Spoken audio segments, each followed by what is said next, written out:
Hi guys, sobrang lamig. So, dito ako sa garden. Kanina pa ako nagka-cutting or nagpo-pruning. Kasi nga sobrang lamig na, kailangan na po nating i-prune tong mga halaman natin.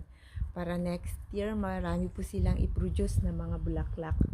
So, pakita ko po sa inyo. So, ayan yung mga may bulaklak. Hindi ko pa siya pruning. Itong mga panicles sa February ko pa po sila kailangan i-prune, pero yung mga hibiscus, at saka yung Annabelle ko, ayun, na-prune ko na po. Yung iba, at saka yung mga tawag nito, yung mga sun patience dito sa gilid, tinanggal ko na rin. So, ayan yung mga flax. At doon sa likod, marami na rin po akong kinat doon.